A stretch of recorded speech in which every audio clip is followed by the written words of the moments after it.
ระบบการเงินโลกและวิธีเอาตัวรอดจากเกมการเงินขาทาส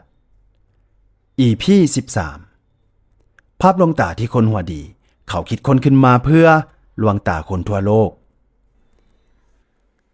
ย้อนเฮาบ่มีความรู้ทางด้านการเงินจึงเฮ็ดให้พวกเฮาเบิ่งโลกการเงินบิดเบี้ยวไปหมด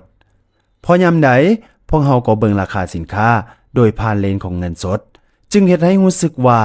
ราคาสินค้าเหล่านั้นมีราคานับมือนับสูงขึ้นเรื่อยๆยิ่งเวลาผ่านไปดนเท่าใดสินค้าเหล่านั้นก็ยิ่งมีราคาสูงขึ้นและสูงขึ้นไปเพราะข้อมูลทางด้านการเงินรวมไปถึงระบบการเงินแม่นเครื่องมือของชนชั้นปกครองซึ่งนำใช้เพื่อควบคุมและขับเคลื่อนระบบเศรษฐกิจซึ่งกลุ่มคนที่ยืนอยู่ในจุดชนชั้นปกครองทางด้านระบบเศรษฐกิจนั้นล้วนแล้วแต่เป็นคนที่มีความรู้ทางด้านการเงินเป็นอย่างดี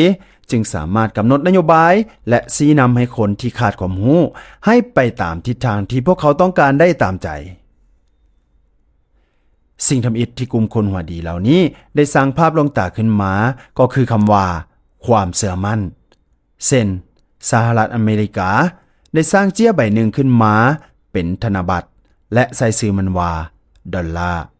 ที่มีมูลค่าตามตัวเลขที่ระบุไว้ในธนบัตรใบนั้นโดยเบื้องหลังบ่ได้มีอย่างแบ็กอัพไว้เลยและที่สำคัญพวกเขายังสามารถพิมพ์ออกมาเท่าใดก็ได้เท่าที่พวกเขาต้องการ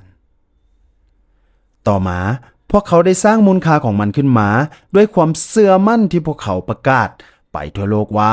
ธนบัตรที่มีชื่อว่าดอลลาร์สามารถนำใช้แลกเปลี่ยนซื้อขายสินค้าและทรัพย์สินของใดๆก็ได้ทั่วโลกนอกจากนั้นยังให้ธนาคารกลางของแต่ละประเทศสร้างคลังสำรองที่เป็นธนบัตรสกุลดอลลาร์ไว้นำอีกคนส่วนหลายที่ขาดความรู้ทางด้านการเงินจึงให้ความเชื่อมั่นกับภาพลักษณ์ที่บรรดากลุ่มคนหัวดีเหล่านั้นได้สร้างขึ้นมาและยอมถือและเก็บเงินดอลลาร์ไว้กับโตและบ่ฮู้ตัวว่าธนบัตรเหล่านั้นยิ่งเก็บไว้ยิ่งมีมูลค่าน้อยลง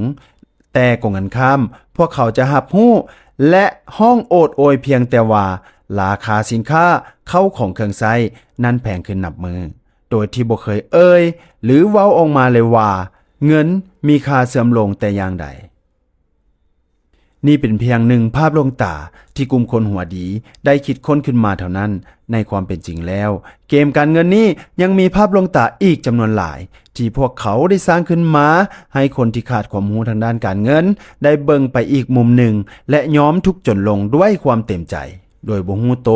และบ่คิดที่จะหาวิธีแก้ไขที่ถูกต้องจนกว่าทานจะตัดสินใจศึกษาหาความรู้ทางด้านการเงินอย่างจริงจังเพื่อจะเฮ็ดให้ทานสามารถฮู้จักวิธีรับมือกับเกมภาพลวงตาของกลุ่มคนหัวดีเหล่านี้ส่วนว่าภาพลวงตาอื่นๆที่กลุ่มคนหัวดีได้สร้างขึ้นจนเฮ็ดให้คนรวยยิ่งรวยขึ้นและคนทุกข์จนก็ยิ่งทุกข์ลงเรื่อยๆเฮาจะติดตามนำกันใน EP ต่อไปแต่ก่อนจะไปฝากทานกดไลค์กดแชร์เพื่อเป็นกำลังใจให้ทางช่องดร. Financial เด้อหรือท่านสนใจเรื่องใดเติมสามารถคอมเมนต์ไว้ใต้กล้องวิดีโอนี้ได้เลยแล้วทางแอดมินจะเข้ามาตอบให้ทาน